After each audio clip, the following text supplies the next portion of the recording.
Bom dia, boa tarde, boa noite. Olha onde eu estou hoje, aqui nos estúdios da Pomodoro Filmes, para mais um episódio do StefaniCast, o podcast que vai te ajudar a entender os processos das fazendas de forma simples, do jeito certo. Para você que está acompanhando, curta, compartilhe. Se você não é inscrito, se inscreva no canal e compartilhe com todos os seus amigos, com os familiares, com quem você acha interessante esse conteúdo. Muito bem, e hoje o assunto que nós vamos trazer é sobre gestão de riscos no agronegócio. E para isso nós trouxemos um convidado muito especial. E ele não veio de perto, não. 1.400 quilômetros, mais ou menos. Veio diretamente de Paragominas, do Pará. É o meu amigo Diego Souza. Nos conhecemos há mais ou menos um ano.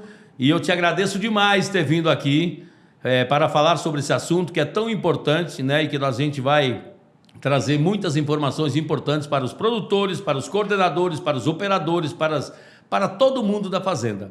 Te agradeço demais a sua presença e fique à vontade, se apresente e conte um pouco da sua história. Diego Souza, da Safety Brasil. Show! Olha onde eu estou aqui. Estou com o Bexiga. É, isso aí. Ô, Bexiga. É o Bexiga. É um prazer, né, Mauro, estar aqui junto com você. Conheço o Mauro aí há quase um ano, como ele falou. Iniciamos um trabalho aí na Agro São João, onde o Mauro já estava. E como temos evoluído, né, nesse trabalho, eu falo para o Mauro sempre assim, como é extraordinário você ver a evolução dos processos lado a lado com o gerenciamento de risco na empresa. Isso é maravilhoso. Então, um prazer estar aqui, seu Bexiga, de longe, do Pará para Bahia e para o mundo. Para a capital do Mato Piba, Luiz Eduardo Magalhães. Luiz Eduardo para o mundo. Isso aí. Diego Souza. Diego Souza está na área de gerenciamento de risco, segurança do trabalho, há 14 anos. Quando eu iniciei pelo curso técnico, eu falo que eu iniciei um pouquinho perdido, não sabia o que exatamente era segurança do trabalho, mas eu falo que tinha um mais perdido na turma, que era um que pensou que era segurança pessoal. Né?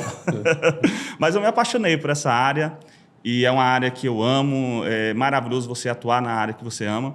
E durante essa jornada, né, eu falo uma jornada, fiz engenharia de produção. Olha, meu colega, eu não sabia não, moço. Fiz engenharia de produção. Legal. E depois fiz a pós em engenharia de segurança do trabalho e também segurança de processo, os riscos que pode parar o negócio e também agronegócio. E sempre tive um sonho, né, de atuar no agronegócio. Venho de uma família, né, de pequeno produtor, então fui criado nessa parte, né, da pecuária, agricultura. Sou casado, né, com a Geórgia, ela também vem de família de pequenos agricultores e alinhou isso, né, essa vontade. E eu sempre tive vontade de ser empreendedor, tá? Sempre tive essa vontade. Quando era moleque, trabalhava com meu tio em loja de materiais esportivos e ajudava o meu pai na fazenda, na roça. Então, assim, eu sempre tive essa interface, né, comercial, e hoje eu entendo muito que isso me ajuda com a parte da pecuária. E eu sempre quis ser empreendedor, até frango assado eu quis vender, água mineral, depósito de água mineral. Então, eu pensei em várias coisas, iniciava ali, mas assim, falava, não é isso, né, vou focar aqui na minha formação e tal. Mas sempre teve esse sonho dentro de mim. E quando eu falo que a Safety Brasil, né, a Safety Brasil, ela nasceu de um sonho, eu falo que é um presente de Deus, tanto na minha vida como na vida do Thiago, que é meu sócio, vai estar ouvindo nós aí, né? Está lá no Pará. Um abraço, Tiagão. Está cuidando lá das outras demandas, né? Graças a Deus. E eu falo que é um presente de Deus, não é uma frase clichê, não é algo, questão de mídia, não, é algo que eu tenho convicção. Por que foi um presente de Deus? Porque eu sempre quis ser empreendedor. E eu pensava em várias coisas, Mauro. Pensava em várias coisas e eu ouvia algo mesmo que veio, né, do Senhor para a minha vida. Invista em algo que você é bom. E, às vezes, para a sociedade, você não pode falar que é bom em algo. Porque, humildade, não é isso. A gente precisa ser humilde, claro, mas também precisamos ser verdadeiro. Se a gente acredita que somos bons em algo e tem algumas validações referente a isso, não que nós precisamos dessa validação, mas, entretanto, todavia, o teu histórico, tua jornada profissional traz isso, essa credibilidade. Então, na hora eu falei assim, investir em algo que eu sou bom. Então, eu vou investir em segurança do trabalho. E aí veio a visão do nome, Safety Brasil, né? Safety é segurança em inglês. Safety é segurança em inglês. Isso. E Brasil com Z. Na visão eu vi muito certo. Safety, Brasil com Z.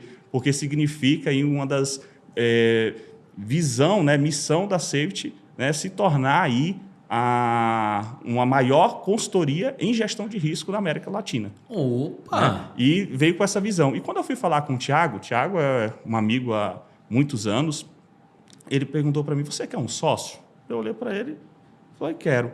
E ele teve a visão, se você observar o símbolo da Safety, é um capacete, que significa a segurança do trabalho, mas se você observar, esse capacete é uma engrenagem. Estou vendo. Por que a engrenagem? Estou vendo no boné, viu? No boné, não viu isso, ó. Por que essa engrenagem no capacete? A engrenagem significa a gestão de risco. Nós falamos, muitas pessoas falam assim, Diego, a Safety Brasil é uma consultoria em segurança do trabalho? Eu falei, não, gestão de risco. Por quê? Riscos ocupacionais, riscos potenciais de fatalidade e riscos operacionais. Então, isso é a Safety. E aí a gente alinhou nessa questão. Quantos anos tem a Safety? A Safety ela começou em 2021, né? E iniciamos o planejamento 6 meses planejando a Safety e começamos em 2022. Né? 2022 fechamos com 4 clientes, 2023 fechamos com 33 clientes. Né? E hoje eu tenho 14 anos na área de gestão de risco, o Thiago tem 12, mas também temos consultores parceiros dentro da Safety, tem 18, 20, mas também tem estagiários, então a gente gosta dessa equipe multidisciplinar. Muito bem. E o motivo, claro, vocês estão aqui também pelo podcast, você me falou, né? Mas você falou que viria pelo Piauí, pelo sul do Maranhão, inclusive hoje também tem visitas aqui. Significa que vocês estão expandindo, saindo da região mais norte, vindo também para a nossa região do Mato Piba? Isso mesmo. Hoje estamos em 16 cidades, a Safety Brasil, em 3 estados, Pará, Maranhão e Bahia. Já atendemos uma fazenda no sul da Bahia também. Temos hoje, né, uma visita aqui e novidade, agora o Piauí também. Okay? Estamos vindo do Piauí, estamos vindo aí da região de Bom Jesus do Piauí, também passamos em Balsa, é outro lugar que chegamos, né? Safety Brasil aí, ó, expandindo. Validando o nome, né? E isso que mesmo. É o Safety Brasil. E, Mauro, esses últimos anos, né, planejamos para o quê? Para a Safety Brasil ser específico no agronegócio. Então, a gente se especializou no agronegócio. Isso eu ia perguntar. Primeiro, propósito, faz sentido para a gente, tanto o Thiago como eu, como nossas esposas, né, estão alinhados ao propósito. A nossa criação vem de pequenos produtores. Então, como a gente agregar valor no agronegócio? Então, essa é a nossa visão. Muito bem. Que show, parabéns. E uma coincidência, né? Fiquei sabendo agora, então, a Stephanie Lin também nasceu em 2021. Olha aí, né? Show de bola. Eu também saí do Senai em 2021, que eu tomei coragem de empreender, né? Então nós temos as empresas têm praticamente as mesmas idades. Isso aí. Mais uma coincidência. Por isso estamos juntos lá. Estamos juntos e alinhados. Muito bem. Agora vamos lá, vamos começar então no assunto específico. Você estava falando aí sobre segurança do trabalho, gestão de risco. Eu particularmente não entendo muito sobre isso, né? Então queria entender. É diferente quando fala assim segurança do trabalho, saúde e segurança do trabalho, gestão de risco. Qual é especificamente o que vocês fazem nas fazendas, essa questão da gestão de risco? Você poderia explicar um pouquinho? Show de bola, perfeita pergunta. Muitas pessoas, tá? Perguntam isso para todos aí da Safety. O que a Safety faz? É segurança do trabalho? A segurança do trabalho está dentro da gestão de risco. A gestão de risco, nós trabalhamos 3 pilares. Primeiro pilar... Isso, fala mais perto. Né? O primeiro pilar é riscos ocupacionais. Avaliamos risco químico, físico, biológico, né, de acidente ergonômico. O risco lá na questão da preparação de calda, né? Quais são os riscos? Então, a gente destrincha isso dentro de um inventário de risco, fazendo todos os programas de gerenciamento de risco, PGTR, que é o programa específico para o trabalhador rural, os laudos, né, LTCAT, laudo de insalubridade, laudo de periculosidade, então toda essa parte documental. Porém, nós trazemos algo simples, né, que é uma metodologia da Safety Brasil, gerenciamento de risco na prática. E todos os pilares nós trabalhamos isso, é a conexão da liderança, da autodireção, da execução, com a característica de risco do local, descomplicando a norma, trazendo de forma simples, do jeito certo, com segurança. Eu acho que vou botar isso no slogan, então. Show de bola, que legal. Então, essa metodologia da Safety Brasil, nós elaboramos, né, toda a equipe Safety Brasil, e é a conexão realmente com as características do ambiente de trabalho. Então, esse é o nosso primeiro pilar. Programas de prevenção, as comissões, não colocar a pessoa lá numa comissão interna de prevenção de acidente para cumprimento de norma. Não. Quando você fala comissão, é na CIPA, no caso, CIPA, né? CIPAT-TR, para a questão do trabalho rural, mas criar nele a parte de influência, né? O exemplo, ele não é a melhor forma de influenciar, ele é a única. Então, não está em uma comissão de prevenção de acidente porque quer estabilidade, não. Criar essa cultura nessas pessoas que elas precisam entender o real significado dela estar ali naquela posição. Tu falou sobre CIPA, deixa eu perguntar, é curiosidade, eu fui da CIPA na década de 90, quando eu tinha 15 anos, que comecei a trabalhar naquela fábrica de calçados, aos 14 anos. Esse é a minha lembrança sobre CIPA, que era tinha 200 e poucos funcionários lá. Como é que funciona esse negócio de CIPA? Tem número de funcionários necessário? Hoje, porque as legislações podem ter mudado e eu estou defasado. Dá uma explanação sobre a CIPA, quando é necessário, ou se não precisa, enfim, como é que funciona isso? Show de bola.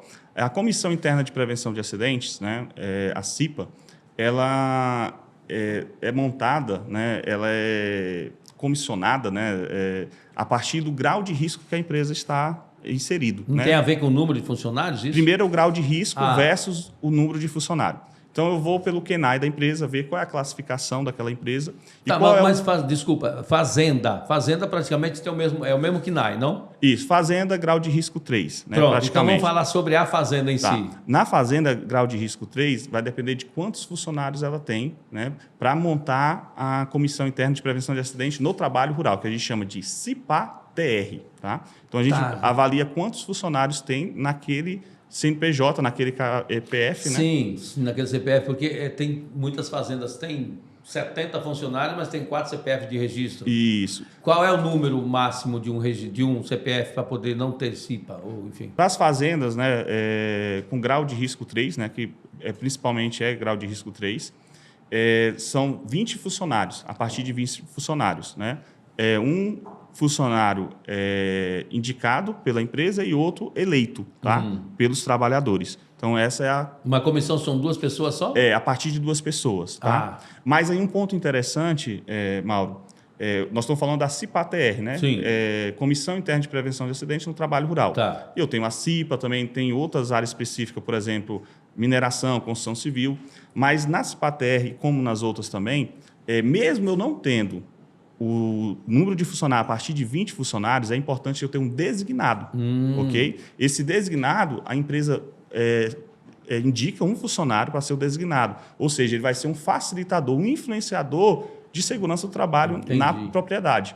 Então, a partir de 20, é obrigatório fazer todo o processo eleitoral da comissão, divulgar, fazer o processo, né, de eleição, porém, mesmo que não tenha os 20 funcionários, precisamos ter o designado e treinar esse designado referente às atribuições da comissão. Entendi. Show de bola.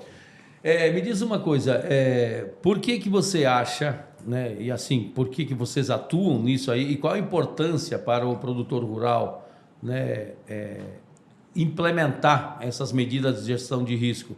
Eu até tenho alguns exemplos que eu vi lá na Agro São João. Teve uma situação até que, lá na fábrica de ração, que eu estava com um dos colaboradores seus, Aderbal, acho que era. O Adelbal. Adelbar. Isso, Adelbar.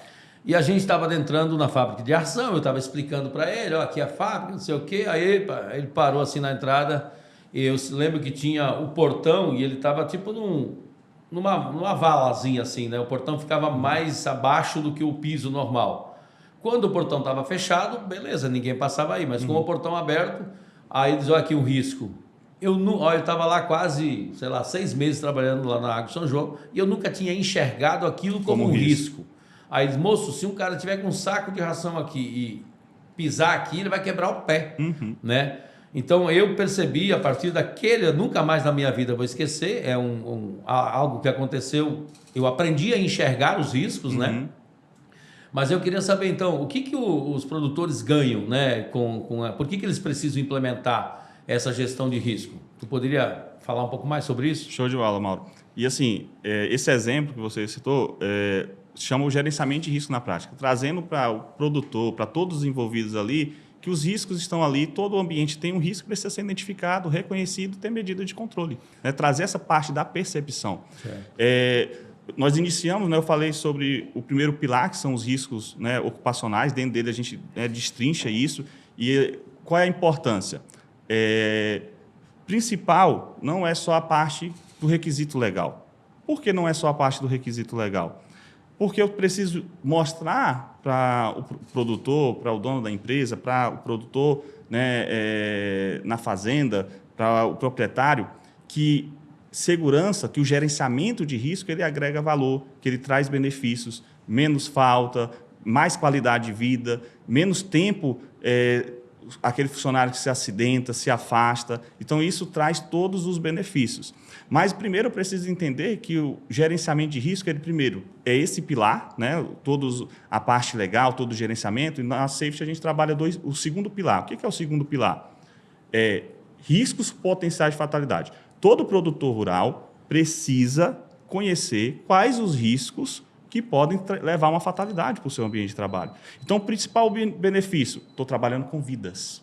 Né? Eu estou implantando medidas de controle que vai evitar que alguém se acidente, chegue a morrer dentro da minha propriedade. Okay? Então, esse é um dos pilares, né, primordiais. Nós elaboramos um plano de prevenção de fatalidade que vai além, a mais do que a norma pede, dos requisitos. Por isso que gerenciamento de risco, eu não posso chegar no produtor e falar assim, Mauro, você tem que implantar aqui segurança do trabalho, porque o Ministério do Trabalho pode vir aqui te embargar e te paralisar. Não. Não é esse o objetivo. Não é o objetivo. Porque, por exemplo, vamos pegar aqui o estado da Bahia. Quantos auditores do Ministério do Trabalho, tem no estado da Bahia para tantas fazendas que tem? Então, se eu chegar para ele, estou sendo hipócrita, vou falar assim, não, o Ministério do Trabalho vai te notificar, vai te embargar porque tu não tem segurança do trabalho. Mesmo com a era do e-social, né, eu tenho clientes que foram notificados sem o Ministério do Trabalho ir na sua fazenda, sem o Ministério do Trabalho ir na propriedade. Né, teve que apresentar toda a documentação, mas também a amostragem. Mas eu preciso mostrar para esse produtor a importância do gerenciamento de risco. Primeiro, vidas, produtividade, qualidade, né? Fazer da forma simples, né? Do jeito certo, com segurança, evitando retrabalho. Então, é mostrar essa grandeza do gerenciamento de risco. E o último pilar, dentro do gerenciamento de risco que nós trabalhamos, é os riscos operacionais de processo, muito novo no agronegócio. Ele iniciou em 2016 as iniciativas no Brasil, mas principalmente região norte, nordeste, ainda precisa, né, pegar mais força. Riscos operacionais no Brasil iniciou na metade da década de 80, com as grandes catástrofes que teve no mundo. O que é isso? São os riscos estratégicos do negócio. O que pode parar, o que pode embargar ou trazer uma perda financeira. Exemplos. Vamos trazer para o agronegócio. Falha no processo de plantio, falha no processo de colheita, silos, né? Falhas no armazenamento, explosão dos silos, né? Que estão vendo muito aí na parte da região sul. Okay? Então, identificar que é uma área classificada, precisa de um gerenciamento de risco adequado. Então, todos esses fatores também, falta de licença operacional, falta de licença ambiental, né, são fatores que nós consideramos como riscos estratégicos e precisamos gerenciar esses riscos estratégicos. O produtor rural precisa entender que ele precisa de um plano de continuidade de negócio. Vai trabalhar de forma preventiva, mas potencializou uma falha no processo de colheita. Quais as medidas de mitigação para reduzir esse impacto? Por isso que o gerenciamento de risco e processo anda lado a lado, né? Essa cultura forte. Na verdade, eu quero fazer duas perguntas, né? Primeiro, tu tem algum exemplo que você vivenciou ou colegas teus, né, sobre acidentes fatais, quando eu digo assim, coisas que aconteceram em fazenda que levaram ao funcionário e ao óbito, né? E também, se vocês fazem o mapeamento desses riscos, como é que funciona? Tipo assim, vai chegar numa fazenda lá, beleza, aqui tem risco, mas como é organizado esse trabalho? Tipo, é feito em loco, vocês vão visualizando, como eu lembro que na Água São João, ele andou na fazenda inteira e foi anotando Depois vocês fazem o quê? Um planejamento de mitigar, de reduzir esses riscos? Como é que funciona isso? O processo de a gestão de risco no agronegócio, né, que falamos, não só no agronegócio, mas em qualquer setor, inicia com a identificação, reconhecimento dos riscos e as medidas de controle. É fazer o gerenciamento. Um exemplo, os programas ele não podem ser engavetados, eles precisam ser gerenciados. Os riscos potencial de fatalidade é dentro do segundo pilar que nós trabalhamos. O quê? Quais os riscos potencial de fatalidade? Às vezes eu estou trabalhando ali um risco de corte no dedo. Não é que não precisa ser tratado, gerenciado, mas primeiro eu preciso ir nos riscos potencial de fatalidade. Então, quando nós iniciamos o trabalho na fazenda, primeiro ponto, esse exemplo que você citou, nós fomos lá 1, 2, 3 vezes só fazer levantamento de risco, acompanhar as atividades. O gerenciamento de risco ele precisa acompanhar as atividades, precisa estar junto. Não tem gerenciamento de risco feito somente na sala. Não, na sala é o fechamento, né, desse programa de prevenção de fatalidade ou de gerenciamento trabalhando no primeiro pilar. Mas eu preciso acompanhar, eu preciso identificar. Quando eu faço essa identificação, eu vou ver quais são os riscos: baixo, médio, alto, inaceitável. E aí eu vou classificar, fazer o filtro dos riscos potencial de fatalidade. Produtor rural.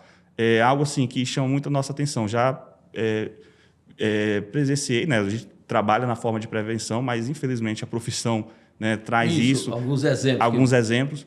Na parte rural, um dos que tira mais vidas, bater canela. Por quê? É mesmo? Bater canela. Né? Se você puxar aí, muitas pessoas conhecidas, né? O meu pai tem uma propriedade no sul do Pará, né? Parauapebas. Então, assim, conhecidos. Vou bater por canela. Está ali sem nenhum equipamento, sem o dispositivo correto, isolante, sem as vestimentas, e vai fazer ali, né, aquele contato diretamente. Né? A gente fala que a eletricidade pode acontecer, o contato direto e indiretamente. Só eu entrar no campo ali, né, de aproximação com a energia, eu estou exposto. Então, é um dos acidentes que mais acontece. Outro também que acontece muito no agro, é a questão de bazuca, né, de armazenamento de grãos. A pessoa cair dentro da bazuca, ter ali um acidente fatal ou mutilação de membros. Né? São alguns exemplos. Okay? Esse que você falou aí, eu tá tendo uma fazenda que justamente mês passado, não lembro mais quanto é que foi, mas foi na colheita da safrinha. O pé do cara foi dilacerado praticamente numa bazuca. Uma bazuca. Né? E um exemplo, Samuel, que eu lembrei agora. Aí, lá, um pouquinho mais na frente, eu vou falar sobre segurança e produtividade, né? Mas, assim, um exemplo da bazuca. O cara sobe para fazer aquele lonamento. Como é que nós podemos trabalhar dessa forma? Não tem um lona fácil? Sim. Muito conhecido aqui na região? Coloco o lona fácil e evito a subida. Estou evitando trabalho em altura, exposição ao risco e trazendo o quê? Produtividade. Exato. Porque eu posso usar ele em outra demanda. Porque para fazer... Eu já acompanhei isso. Né? Eu já coloquei o reloginho ali, marquei. É menos de 1 minuto para o cara ilonar uma bazuca. Olha quantas vezes ele tem que subir, alinhar e fazer o ilonamento. Né? Então, a gente traz essa visão, né, do gerenciamento de risco. Entendi. Né? Show de bola. Já falando sobre isso, então, você falou de bater canela. Para quem não tem muita afinidade com agro e está assistindo, é muito comum nas fazendas, e principalmente em locais ainda onde a energia não é difícil, né? Chegou há pouco tempo, muitas vezes ela vários quilômetros até chegar na fazenda, então... Tem muita queda de energia. As intempéries temporais, que acontece que de cair muita canela, né? Isso mesmo. E eu também já acompanhei fazendas que, cara, o coordenador às vezes lá bota aquele negócio, nem sei como é que é o nome daquele... É a vara o bastão, né? Que muitas vezes não é o bastão, é uma vara que ele improvisa, né? Da propriedade. E aí sai lá... anda 10, 12 quilômetros procurando, né, onde é que é essa canela e vai lá bater. Então, eu não sabia dessa informação de que é um dos maiores causadores de acidentes e provavelmente alguns fatais também, né? Isso mesmo. A questão de bazucas também, questão de silos também tem bastante risco. Silos, né? Também, assim, os silos, tanto para a pessoa, espaço confinado, e também é uma área classificada, né? Então, precisa de um gerenciamento, precisa de um laudo para entender qual é a área classificada. O que é a área classificada? São áreas com potencial de explosão. E isso está acontecendo muito hoje no agronegócio, né? A gente vê os noticiários, né? Eventos recentes. Por quê? Eu preciso de um gerenciamento específico nesse silo. As luminárias são anti-explosão? os motores que estão ali... Eu nem sabia que tinha luminárias anti-explosão. Existe isso? Existe, EX, né? Toda luminária que você pegar, começar com EX, ela é anti-explosão. E a continuação dela vai para o quê? Para o grau, para a área classificada que ela é destinada. Não é só ser uma luminária anti-explosiva. Precisa ser uma luminária específica para a classificação daquele ambiente. Outro ponto também em silo, motores, né, toda a parte elétrica precisa ser X e também conforme a classificação do laudo, né, do projeto para aquele local. Tá, outra coisa que também eu sei que lida com elétrica é quem trabalha com pivô, né, com a parte de pivô. E quais seriam, até vou entrar já na próxima pergunta que eu ia fazer sobre os EPIs em geral, né? Cada área de fazenda, é óbvio, tem que ter um determinado tipo de EPI. A gente, o que mais sabe, o que a gente mais vê, né? Quem trabalha com veneno usa máscara, vamos dizer. Me dá umas dicas aí de quais são os EPIs, qual é a forma correta, a máscara é qualquer uma, como é que funciona em cada setor de fazenda, como vocês atuam, né, na segurança do trabalho, então eu acho que ninguém melhor do que vocês de você, no caso Diego, né, da Safety, sobre quais EPIs são necessários e o que tem que tomar cuidado para quem está nos assistindo. Perfeito. Antes de responder, eu queria agradecer essa caneca aqui, que é show de bola. Aí, ó. Não, e aqui ainda tem a frase que eu gosto muito. Eu sempre falo, quando eu falo com o seu Mauro, eu falo assim, seu Mauro, da forma simples, do jeito certo. Aí eu acrescentei agora, e com segurança. Show de bola. Perfeito. Essa pergunta, ela traz muita realidade hoje, né? Não só no Pará, Maranhão, aqui na Bahia é uma realidade forte, no Piauí, né, a região onde estávamos ali na Serra dos Quilombos, né? Então, assim, é muito forte a parte dos pivôs, né? E quando nós chegamos na fazenda, é algo que eu sempre falo, Mauro, que o que eu estou gostando muito na questão, assim, esses anos aí no agronegócio, no agro, e desde a infância, né, eu vejo assim, a oportunidade. Gerenciamento do risco, eu vejo uma grande oportunidade de agregar algo duradouro, agregar algo para construção de um legado. O produtor rural, ele não faz porque não quer. É isso que eu descobri. O produtor rural, muitas vezes, ele não faz porque ele não tem conhecimento de como fazer e do risco, né? Você falou sobre o risco, esse exemplo que você trouxe ainda há pouco é muito presente. Então, quando a gente chega, primeira pergunta que eu faço, antes, né? Falo assim, antes de iniciar qualquer atividade, qualquer contrato, qualquer serviço, mesmo de uma documentação, eu preciso fazer um diagnóstico. Sim. Um diagnóstico naquele cliente. Quais as atividades? Qual é o mapeamento de atividades? Quando eu tenho, né, um Mauro da vida na fazenda, eu tenho os mapeamentos dos processos já definidos, mas muitos não têm. Então, mesmo tendo ou não tendo, eu preciso entender. Eu vou olhar o mapeamento dos processos. Quais as atividades? Quando eu olho lá pivô, a maioria do pivô, quem dá manutenção do pivô? O operador. E aí o operador ele abre lá a caixinha lá 480, 380, vai lá na casa de força, né, dos painéis, abre, ele está exposto à energia. Então, novamente, o acidente com energia pode ser direto ou indireto. Então, quando esse cara faz essa abertura, ele mexe lá, troca fusível, ele está se expondo, né? Ele está em contato direto e é ele que dá a manutenção. Então, esse cara precisa, primeiro, ter capacitação. Muitas vezes o produtor fala assim, NR10. Às vezes o cara fala assim, Diego, vou ter pivô aqui, precisa da NR10. Eu falo, calma aí, vamos entender. Antes da NR10, ele precisa ser capacitado em eletricidade, um curso profissionalizante, Senai, né, qual for a instituição. NR10, explica o que significa. NR10, né, é a norma regulamentadora que fala sobre instalações elétricas. Né? Então, tem isso tanto para o agro quanto para a indústria. Como para a indústria. A NR10 se aplica a qualquer setor. No agro, ou qualquer outro setor, o funcionário, para mexer, para estar interface com eletricidade, ele precisa do treinamento de segurança em eletricidade, que é a NR10. Okay? Porém, ela não ensina ele mexer em elétrica. Entendi. É isso que o produtor rural precisa ter conhecimento. Antes da NR10, ele precisa de um curso profissionalizante, né, de experiência e expertise para mexer em elétrica. Segundo passo, eletricidade, né? O segundo passo, a NR10, ele precisa ter um treinamento de NR10. Aí nós vamos agora para a capacitação, As ferramentas precisam ser isolantes, os multímetros precisam ser adequados para o nível de atividade que ele está exposto, vestimentas precisam ser com proteção à energia elétrica, e vamos classificar.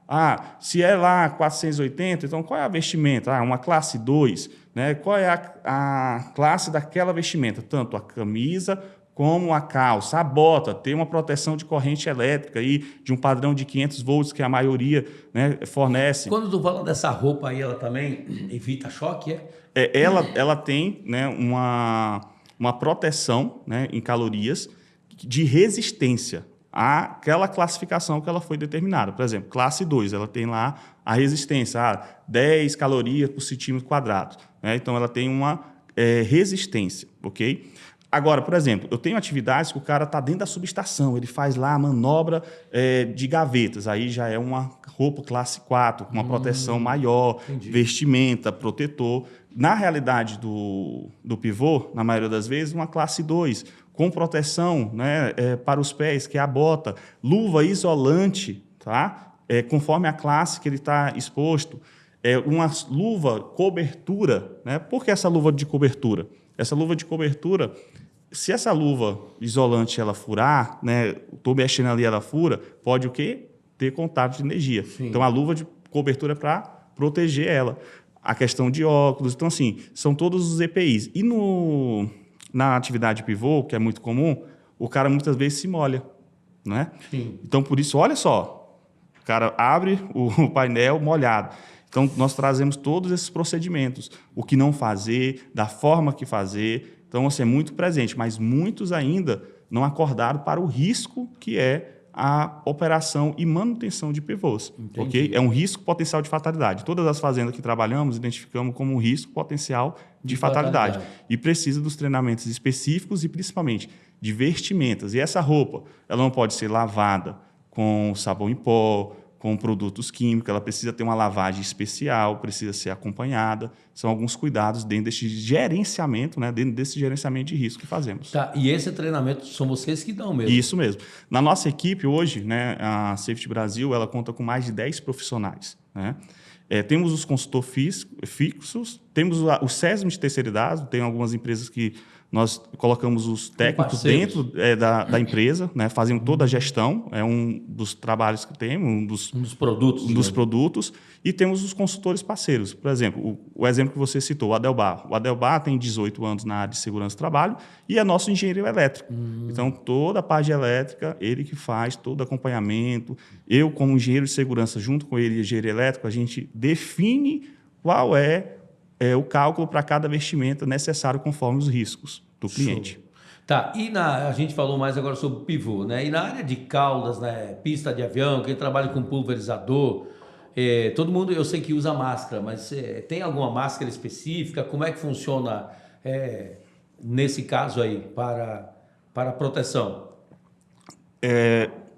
Os defensivos, né, que a gente conhece, principalmente no agronegócio, eles são algo assim de grande relevância, né? Tanto a parte de armazenamento, a parte de manuseio, né? Precisa de treinamentos específicos. A NR31, que é a norma regulamentadora que fala sobre o trabalho rural, né? Ali a diretriz principal, que todo produtor rural precisa conhecer, né? Precisa saber que tem essa norma e quais são os requisitos específicos. Ela traz um treinamento específico para quem faz a aplicação ou manuseio ou está próximo a defensivos. E dentro desse treinamento nós trazemos os EPIs adequados. Um exemplo, você falou sobre máscara, né? Os principais. O cara está fazendo ali a cauda. Então, é a vestimenta, né? Além da vestimenta, a máscara. Mas não é só entregar a máscara. Então, acontece muito hoje. Mauro, como acontece? Entreguei a máscara, mas, espera aí, você pegou a substância que ele está exposto, você fez o cálculo, você viu a FDS, que é a ficha de dado de segurança, qual é a proteção respiratória que ele precisa estar usando? E, em alguns casos, a FDS ainda não vem definida. Sabe o que ela vem falando? Procurar o setor de segurança do trabalho da empresa. Procurar o higienista ocupacional da empresa. E aí, nem sabia que dizer higienista. Higienista é a parte de avaliações ambientais. O Tiago, meu sócio, é um higienista. É higienista ocupacional formado pela USP. Ele faz toda a parte de levantamentos ambientais, né? Químico, ruído. E aí nós vamos fazer o cálculo para saber a concentração que está sendo usada e qual protetor respiratório, a proteção respiratória adequada. Você coloca tanto a máscara semifacial ou facial inteira, ok, mas aí, o que é a proteção requerida, né, que define se é facial, semifacial ou facial inteira. Mas e a proteção cartucho? Se é químico, é o cartucho químico. Se é mecânico, o que é os riscos mecânicos? Solda, né, trabalhos ar quente. Se é proteção química, que é o caso dos defensivos, é cartucho químico. Nós vamos definir, conforme a classificação, qual é o cartucho químico que ele precisa usar para proteção referente ao produto que ele está usando lá na cauda. Entendi. E isso é muito interessante, muita gente não sabe. Então, não é só entregar o respirador. Primeiro, eu tenho que definir se é um respirador facial inteira, e qual é o cartucho. E quanto tempo ele tem que trocar aquele cartucho. Beleza. Da mesma forma, luvas. Né? Às vezes eu pego lá, o cara está usando uma luva de látex. Ela não tem proteção para aquele produto. O cara está usando a luva lá para óleos e graxas e não está usando a luva específica para aquele produto que está na concentração lá da cauda. Né? São alguns pontos interessantes. Isso aí, gerenciamento de risco na prática, é acompanhando, é entendendo, é conversando, é observação comportamental, que eu gosto muito, é entender, né, a característica do negócio, os 5 princípios do desempenho humano, é conversando com as pessoas que nós chegamos, né, a entender as atividades e os riscos, e principalmente as medidas de controle necessárias. Show de bola. Você falou aí sobre ZPIs, né, sobre a questão dos ZPIs, e eu queria que você explanasse um pouco também sobre a questão de insalubridade e periculosidade. O que acontece? Eu atendo também fazendas e muitos não sabem a diferença, né? Não, a gente paga a insalubridade, né? E às vezes o cara está exposto a um perigo, né? Então, o que é, quando é necessário insalubridade e quando é necessário periculosidade, e qual a diferença entre essas duas? Eu não sei nem como é que chama, eu sei que tem que fazer pagamento disso, né? E até uma vez você me falou, um adicional, isso. E até uma vez você me falou, cara, não vão pagar adicional e não cuidar do risco, por exemplo, isso né? Mesmo. Que muitos fazem, não, paga esse negócio logo aí, e aí a gente está livre disso, mas não está livre do perigo e nem da insalubridade, no caso, né? Perfeito. A gente estava até conversando isso, né, nessa viagem e alguns clientes, que é algo assim, Mauro, essa pergunta ela vai servir para muito produtor aí, viu? Porque é uma dúvida que tem muito. Primeiro ponto, a gente já conversou sobre isso, adicional de insalubridade e periculosidade não é benefício. Ele é direito através de exposição. Quando eu assumo ali que vou fazer um pagamento, eu estou falando que eu tenho um ambiente insalubre e eu tenho um ambiente periculoso. É isso. E muitos produtores rurais, não paga, mas peraí, mas o que eu, como produtor, como dono da empresa, estou fazendo para quê? Para gerenciar ou eliminar esse risco. Eu vou lá na hierarquia de controle. Falamos sobre EPI ainda há pouco. Essa hierarquia de controle eu tanto aplico para EPI como para qualquer condição de risco que eu preciso tratar. Sim, mas primeiro ponto, uma pequena obrinha, alguma coisa? Primeiro ponto. Se eu tenho um ambiente insalubre e periculoso, eu vou na minha hierarquia de controle. O que é a hierarquia de controle? Primeiro, é mais eficiente, eliminar o risco. Aquela pessoa é necessária fazer aquela atividade? Sim. Tá. Aquela pessoa, da forma que ela está fazendo, é adequada? Aquele ambiente insalubre, um exemplo, insalubre, ruído. Eu estou pagando insalubridade devido ao ruído. Mas se eu trabalhar a acústica daquele equipamento, se eu ter um equipamento cabinado, vai ainda ter a questão do ruído acima de 85? Não. Então, eu vou diminuir. Eu estou trabalhando o quê? Estou trabalhando na minha hierarquia de controle. Primeiro, elimino o risco, substituo, ou controle de engenharia. É a minha hierarquia de controle. Então, o adicional de insalubridade e periculosidade, ele não é um benefício, ele é um direito de exposição. Então, eu preciso trabalhar a medida de controle antes desse adicional. Na legislação brasileira, então eu tenho 2 normas. Eu tenho a NR15, que fala sobre os ambientes insalubres. Então, ambientes insalubres são aqueles ambientes que traz insalubridade para os trabalhadores. Exemplo, hospitais, a parte biológica, a parte toda de laboratório. Outro exemplo de insalubridade, ambientes, né, de frio, né, umidade. Então, assim, são alguns exemplos que traz a parte insalubre. Periculosidade. Aí eu vou para a NR16. Então, vamos lá. O primeiro anexo da NR16, explosivos. Ok? Então, todas as atividades que trabalham com explosivo, ela tem ali a classificação como uma atividade perigosa. Né? Tem uma classificação como atividade perigosa. Então, eu tenho combustíveis, né? Lembra lá do exemplo? Olha só, o operador lá do comboio ele vai ter o adicional de periculosidade conforme o laudo. Né? Então, eu vou definir isso. Hoje, até mesmo o vigilante armado entra dentro do anexo da NR16. Então, onde eu vou buscar o parâmetro? Como engenheiro de segurança do trabalho, é NR15 e NR16. Eu vou avaliar, né, que se aplica dentro disso. Um exemplo, olha só esse exemplo. Algumas pessoas sempre me ligam. Diego, silo, se paga ou não paga o adicional de periculosidade? O silo ele é um ambiente classificado. Lembra lá? Classificado. Classificado. São ambientes que têm potencial de explosão. Porém, entretanto, todavia, ele não está na NR16 como anexo.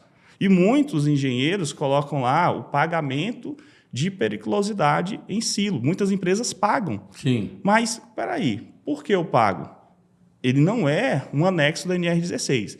Claro, entretanto, ele é um ambiente classificado, é uma área classificada, precisa de um laudo, precisa de medidas de gerenciamento de risco. Se eu não faço essas medidas, não tenho iluminação anti-explosivo, não tenho controle de acesso, não tenho manutenção preventiva, até mesmo os parafusos, né, não tem uma inspeção adequada, aí eu posso dar uma abertura para esse ambiente ser classificado aí como insalubre pela classificação do engenheiro. Como perigoso, no caso. Perigoso, né? Isso.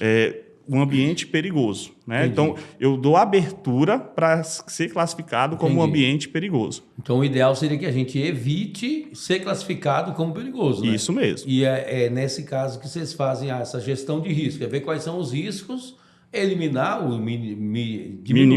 minimizar, para que você não precisa ser classificado, tanto como perigoso quanto como insalubre. Isso mesmo. E aí um exemplo de insalubre. Se o meu silo está com ruído acima, né, do normal, ou, por exemplo, o sistema de ventilação não está funcionando, a questão do odor do grão está muito elevado, então eu tenho que trabalhar o quê? Eu tenho que trabalhar de fazer a manutenção, porque ali está com ruído acima, tenho que trabalhar ali a parte de ventilação, né, tornando esse ambiente o quê? Salubre, não insalubre. Entendi. Então, essa é a diferença. Então, o silo, primeiro, novamente, ele não está no anexo da NR16 como ambiente perigoso. Porém, se eu não tenho uma gestão adequada, eu posso dar abertura a isso. Para ser incluso, né? Isso, ok? Muito bem. Tu sabe que eu trabalho sempre, né, com redução de desperdícios e o meu lema é aumentar a agregação de valor, a produtividade das pessoas nos processos produtivos da fazenda. Quando a gente fala em gestão de risco, né, em gestão dos processos, né? Eu lembro que a gente até comentou aqui sobre absenteísmo.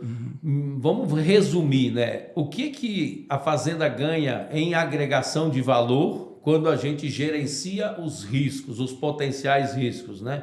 Explane um pouco sobre essa situação. Agregação de valor versus gestão de risco, né? Qual é o ganho disso aí? Show de bola. O gerenciamento de risco, a gestão de risco, ela agrega valor. Primeiro, construindo uma cultura forte em gerenciamento de risco, trabalhando a mentalidade, definindo indicadores, né? Da mesma forma. É uma pergunta que eu até vou te fazer depois. Como os processos produtivos, né, de produção ele tem indicadores, segurança do trabalho tem que ter indicadores. Sim. E um deles é o absenteísmo, que nós falamos, né? Que é o quê? Ali a ausência do trabalhador, né, justificada ou não justificada, por quê? Uma doença ou, né, um acidente. Então, são fatores que precisam ser acompanhados. Da mesma forma... Então, o absenteísmo mede a ausência de funcionários do ambiente de trabalho. No ambiente de trabalho. Então, se eu gero um ambiente de trabalho mais saudável, mais seguro, né? Um exemplo, lá na Água São João, nós estamos implantando lá juntos, né? Com o Fernando, o Sisto vai estar aqui, né? O Fernando já foi convidado. E estamos implantando lá, por exemplo, a ginástica laboral. Semana que vem vamos ter o treinamento da ginástica laboral. Os planos, depois academia, depois a parte da caminhada, né, no ambiente de trabalho. Nós estamos gerando o quê? Um ambiente, né, mais saudável através das atividades físicas. Por quê? Muitos trabalhadores se acidentam porque não se alongam antes do início das atividades. Isso é muito comum. Produtor rural, na sua fazenda, os trabalhadores fazem um alongamento antes? Ah, mas isso é frescura. Não, é algo que ajuda, né? O cara ali dá uma esticada, se alongar antes para poder executar a atividade. Então, nós estamos trabalhando o quê? O nosso indicador absenteísmo, diminuindo o afastamento de pessoas da minha fazenda. Se eu estou diminuindo, eu tenho mais mão de obra, né? Aí eu também trabalho a qualidade de vida, trabalho a mentalidade, né? Empresas, elas já têm produtores rurais trazendo palestras sobre questão financeira para os seus funcionários. Para quê? Para a mentalidade dele, né, para ele estar melhor no seu ambiente de trabalho. Por quê? Não tem um botãozinho ali que o cara aperta e esqueci os problemas. Não. Né? Então, o gerenciamento de risco da forma correta, ele agrega valor, ele diminui acidente, reduz acidente, traz mais qualidade de vida. E eu sempre tenho uma frase que é uma verdade para mim, né? A ausência de acidente não significa um ambiente de trabalho mais seguro. Porque, às vezes, não está acontecendo acidente por sorte, mas está lá o cara com risco de fatalidade, executando sem nenhuma proteção. Um exemplo, o pivô. Quantas pessoas estão, nesse exato momento, fazendo atividade de pivô sem nenhuma proteção? E é um risco potencial de fatalidade, ok? Uhum. Então, a ausência de acidente não significa um ambiente de trabalho mais seguro. O que é um ambiente de trabalho mais seguro?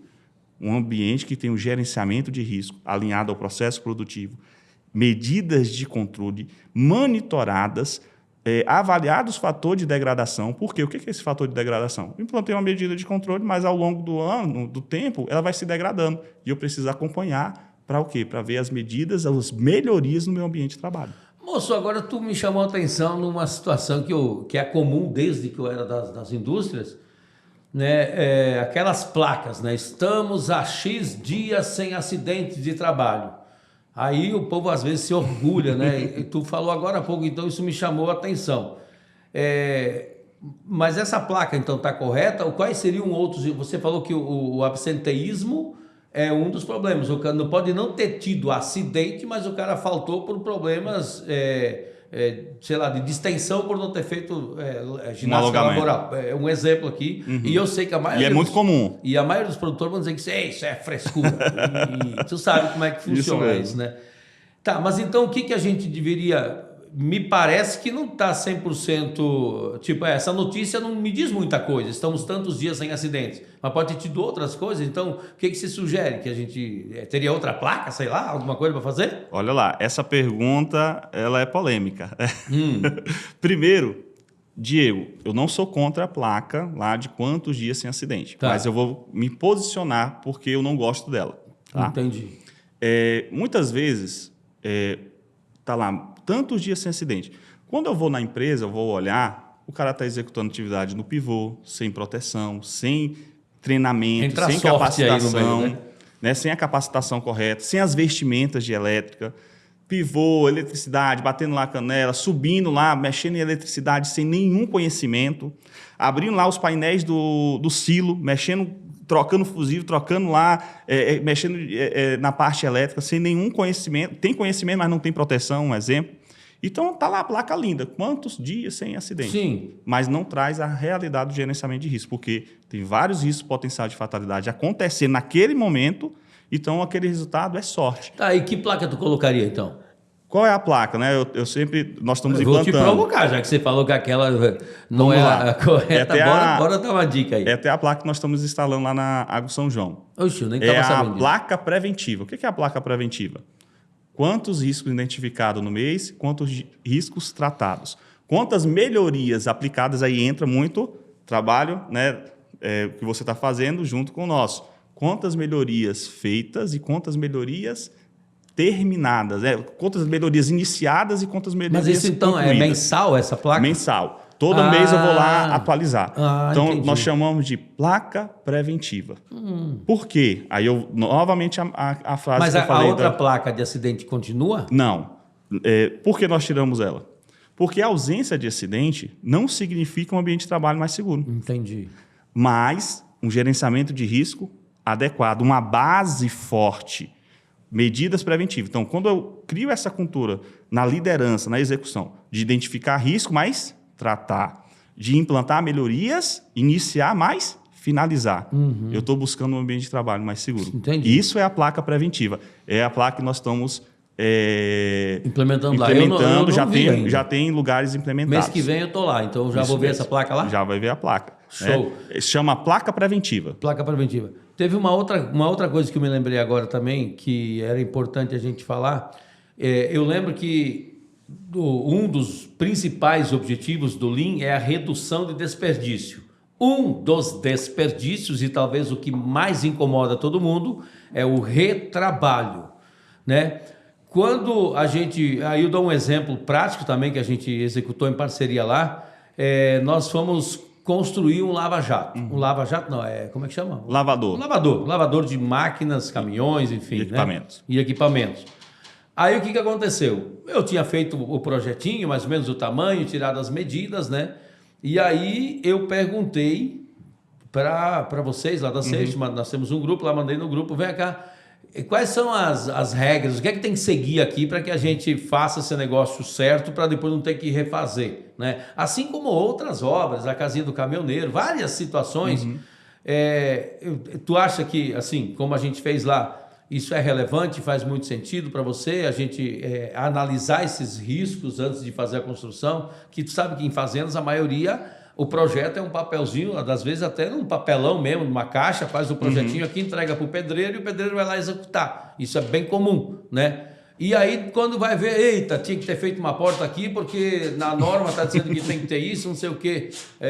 Discorra sobre esse assunto aí, por favor. Show de bola. Dentro do gerenciamento de risco, chamamos de gestão de mudança.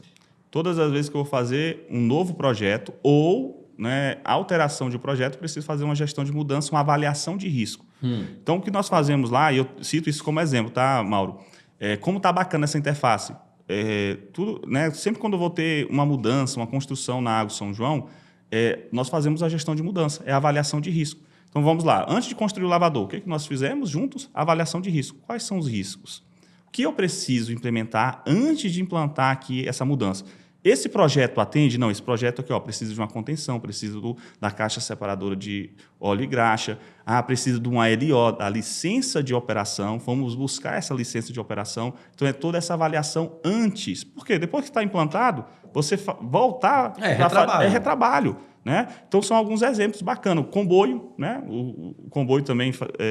vamos fazer a aquisição do comboio. Vamos lá fazer qual é o processo adequado. Então, são alguns pontos aí dentro do gerenciamento de risco muito bacana, né? Que essa interface. Isso eu defendo muito, né? Essa questão antes de fazer. Eu costumo falar, inclusive em palestras, em aulas por aí, né? Que é melhor a gente perder mais tempo planejando do que a execução. Então, tem até um ditado que fala que os alemães, lá quando vai construir um prédio, vão construir um prédio, demoram 2 anos planejando e 1 executando. Enquanto nós, brasileiros, pela nossa cultura de imediatista, né, a gente faz 1 ano de planejamento e 2 executando. Consequentemente, o custo da execução é o dobro, praticamente. Então, da mesma forma, obras que forem sendo construídas, obras em geral, né, é necessário analisar primeiro os riscos também, ver se a forma é correta, para que depois não tenhamos os nossos famosos retrabalhos. Né? Sabe o que eu lembrei, Mauro? Não sei se você lembra. Dentro do processo de gerenciamento de risco, nós temos a inspeção de campo da liderança. Eu e você fomos fazer uma inspeção de campo. Chamamos de observação comportamental, conversar com as pessoas. Sim. E lá identificamos, lembra, na parte de alimentação do confinamento? Sim. Lá para a carregadeira, o pessoal passando próximo tal, e aquilo chamou nossa atenção, vamos conversar. Falei, vamos aplicar aqui um procedimento de 3 metros, só aproximar quando a pá carregadeira estiver com a concha baixada, buzinar tal. E quando a gente foi implementar, lembra? O cara falou assim, bacana tal, mas não tem buzina para buzinar. Falei, mas como assim não tem buzina? Aí o outro falou assim, não tem nem freio, imagina buzina. Aí eu falei, Mauro, vamos voltar um passo aqui. Não tinha o sinal de ré também, Não né? tinha o alarme sonoro. Isso. Aí o que eu falei, peraí, então nós vamos voltar. queremos implantar aqui, que é na hierarquia de controle, é a quarta. Sim. Eliminação, substituição, controle de engenharia, e o quarto é o quê? Controles administrativos, procedimento. Mas nós precisamos aqui de controle de engenharia antes de chegar no controle de procedimentos. Pois é. É importante o procedimento, bacana, mas a gente teve que dar um passo atrás. Exatamente. Vamos consertar tal. E semana passada estávamos juntos, agora tem uma pá carregadeira nova, cabinada, com alarme sonoro. Aí sim a gente está aplicando agora o procedimento. Isso é gerenciamento de risco na prática. Pois é, e uma coisa interessante que muitos pensam, mas aí tem que ter dinheiro. Cara, é fazer planejamento, né? Eu também, você sabe que muitas obras e muitas coisas que a gente quer fazer em fazendas, isso às vezes é impedido por questão financeira. Mas não significa que foi mapeado, vamos dar um planejamento, mesmo que seja feito só no ano que vem, mas que esteja no radar para ser feito, essas melhorias, né? Então, acredito que isso é extremamente importante. Outro risco lá, né? Era equipamentos, veículo próximo ao equipamento. Aí nós falamos sobre investimento, mas tem coisas que não precisam de investimento, é só a atitude. Do estacionamento? Veio e agir. Fizemos estacionamento lá de imediato com pedras? Sim, pedrinhas, exatamente. Pronto. Passamos um carro, isso realmente. Ó. E aí eliminamos o quê? O risco de colisão com veículo. Todo mundo colocava veículo lá. Em qualquer lugar. Peraí, a regra é essa. Qual foi o investimento? Nada. Né?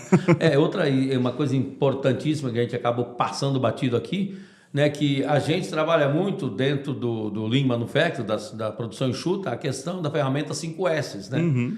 E como tu falou, as coisas andam juntas, os processos, eles têm que ser otimizados, mas com segurança. Isso né? mesmo.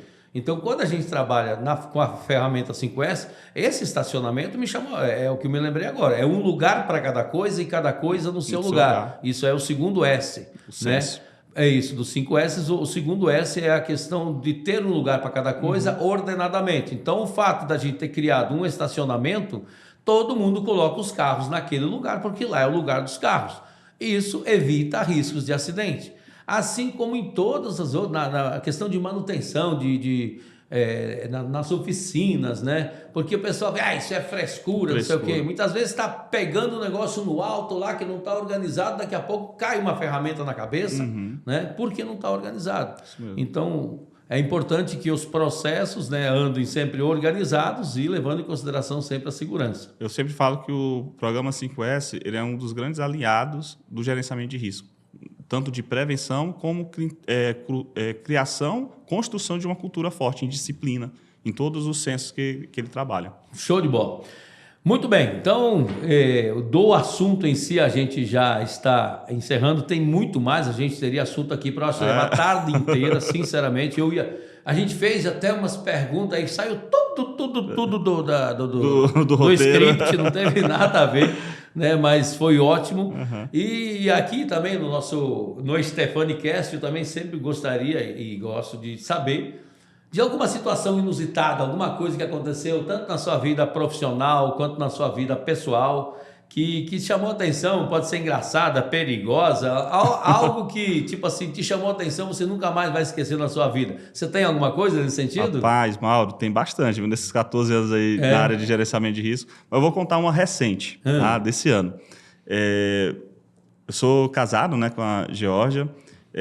Ela é nossa diretora financeira aí da Safety. Quem toma conta do dinheiro é ela. Eu falo assim, eu e o Thiago somos ótimos ali para questão comercial, tudo, mas a parte financeira é com ela. E também uma característica da Safety é que as nossas esposas, tanto a minha esposa como a do Thiago, estão dentro do negócio. Isso é maravilhoso, ajuda muito. Eu falo que como é maravilhoso você caminhar alinhado, né, no propósito, junto com a sua companheira ali. Então, ela me ajuda muito. Só que tem um ponto, né? Cria umas ideias. Olha só o que ela fez esse ano. Você pai, né, da Lisa. Lisa com Z, que é o quê? Lisa com Z não é com S não, tá? É Lisa com Z, que é a abundância de Deus. Opa! Né? Vai chegar em janeiro, estamos se preparando aí para receber essa princesa. Que venha com saúde. Isso. E aí, cara, ela foi dar notícia para mim. Estava em campo, um dia de trabalho, cheguei, e além do escritório na Safety, eu tenho o meu escritório em casa. Certo. Né? Eu cheguei, fui no escritório, deixar a mochila, e olho, tinha uma notificação, um papel, um envelope do CREA. Eu falei, quando eu abro, Conselho, né, Regional de Engenharia, notificação. Lascou. Mauro, meu amigo, eu fiquei nervoso, comecei a suar, e eu falei assim, meu Deus, o que é isso, cara? E aí eu sentei. Eu dei a volta na mesa, sentei, E comecei a pensar, falei, poxa, eu tento fazer as coisas certinho, né? Então, tem muitas empresas que eu sou o engenheiro de segurança do trabalho, eu sou o responsável técnico, eu sou o ART, Sim. né? A responsabilidade técnica. Então, eu já comecei a imaginar. Cara, que empresa foi? Que empresa foi e o que aconteceu? Cara, eu tento fazer tudo certo. E Sim. comecei a ler, comecei a ficar nervoso. Olha a ideia que ela teve. Eu falo assim, a questão da esposa estar junto com você no negócio, que ela tem umas ideias, ela começa a entender do negócio, e ela falou assim, como é que eu vou surpreender ele e realmente ser uma surpresa diferente? Ela pensou sobre a responsabilidade técnica, porque eu sou responsável por muitas empresas. E ela sabe como eu sou crítico nesse negócio enjoado. E aí, ela colocou lá, conselho tal, você deixou de fazer... Rapaz, ela fez o seu nome, estava. Tava lá Francisco Diego, engenheiro de segurança do trabalho, responsável pela safety, tal. E ela criou um contexto, cara. E eu fiquei nervoso. Quando chega lá, você está sendo notificado que agora você será o pai da Lisa. Meu Deus do céu. E Mauro, foi criativo, viu? Não, todo mundo assim, eu até postei, né? Eu falei, rapaz, que ideia. Eu falei assim, rapaz, você se superou, mas quase me mata do coração. Que massa, que massa. Então foi uma experiência muito bacana e mostra assim, quando a esposa está alinhada ao propósito. Aí tem esse perigo, viu? Porque elas vão entendendo do processo e pegam essas pegadinhas, tá? Que massa, velho, que legal, muito Show bom. de bola. Muito bem, eu queria agradecer bastante, né, a sua presença e antes de encerrar também eu queria que você desse uma dica, né, uma dica para as pessoas que trabalham em fazenda. Que dica você daria sobre a questão de segurança do trabalho? Tem alguma coisa que você podia dizer, gente, pode olhar para a câmera e falar para eles mesmo lá, pessoal, segurança do trabalho, gestão de risco, é isso, enfim, fica à vontade aí. Show de bola. Primeiro, gerenciamento de risco, nós precisamos quebrar um paradigma. Gerenciamento de risco não é custo, é investimento. Precisamos descomplicar a norma. Nós mesmos da área de gerenciamento de risco, trazer para o produtor rural, que é simples, né? De forma simples, do jeito certo, com segurança. Como é importante você criar essa cultura de segurança. Tem vários cases aí de sucesso que a gente traz economia, trazendo de forma simples, não é um grande investimento. Entender as pessoas, né? Falamos isso muito nos nossos trabalhos. Eu gosto muito da metodologia MDHO. Fomos a primeira consultoria no agronegócio a aplicar o MDHO. Já temos algumas fazendas aplicando essa metodologia. O que é essa metodologia? Melhoria de desempenho humano e organizacional. Dentro dela, trabalhamos 5 princípios. Primeiro, pessoas erram, mesmo treinando, capacitando, as pessoas podem errar. Segundo, culpar não resolve nada. Terceiro, esse eu gosto muito.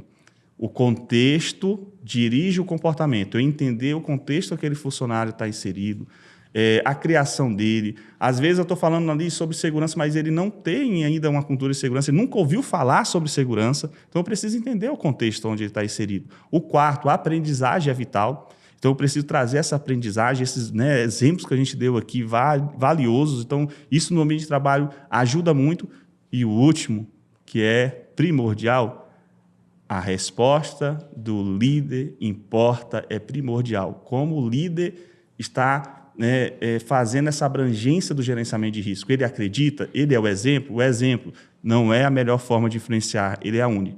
Então, a melhoria de desempenho humano para uma construção de gerenciamento de risco na empresa é primordial e ela traz algo muito importante, trazendo esse alinhamento de segurança e produtividade. Segurança traz produtividade, se ela é aplicada da forma correta, da forma simples, descomplicando a norma, trazendo como realmente tem que ser feito. É o quê? Ver diferente e agir diferente. Essa aí é uma das grandes estratégias para a gente implantar e quebrar paradigma que segurança é enjoado, né? O pessoal não fala que nós somos enjoados, a parte do pessoal de segurança. Não, quando eu aplico o gerenciamento de risco, por isso que eu falo gerenciamento de risco, tá, Mauro? Novamente, dentro de cada processo, eu entendo o processo, eu faço da forma simples, da forma certa, e depois nós vamos melhorando o processo. Isso aí, segurança dentro do gerenciamento de risco traz produtividade. Muito bem. Bom, pessoal, pelo que eu entendi, e vocês me corrijam se eu estiver errado, gestão de risco está para manutenção preventiva de máquinas, assim como nós temos que ter manutenção dos nossos relacionamentos. Então, gerenciar o risco, né, é uma preventiva para que a gente consiga evitar danos maiores, né, e custos maiores com tanto absenteísmo, falta de pessoas, prejuízos financeiros e tudo mais. Show de bola. Diego, de verdade eu quero agradecer muito a sua presença. Eu sei que você poderia estar em outros compromissos, você tirou amanhã para estar aqui comigo conversando sobre isso, né? Foi muito bom, viu? E eu gostaria que você fique à vontade para falar as redes sociais, como é que pode encontrar a Safety Brasil, quem tiver interesse em fazer uma consultoria ou até tirar dúvidas, enfim. Uma coisa importantíssima também, que se vocês tiverem dúvidas, comente aqui embaixo, né? Que todas essas dúvidas serão sanadas. Se eu não souber, eu vou ligar para ele, perguntar e eu respondo todas as questões aqui no chat do nosso podcast. Então também não se esqueça de se inscrever no canal, curtir, compartilhar com seus amigos, né? Que é muito importante. Diego, então, qual é seus contatos aí? Fica à vontade. Show de bola. Nossa rede social, Instagram, né?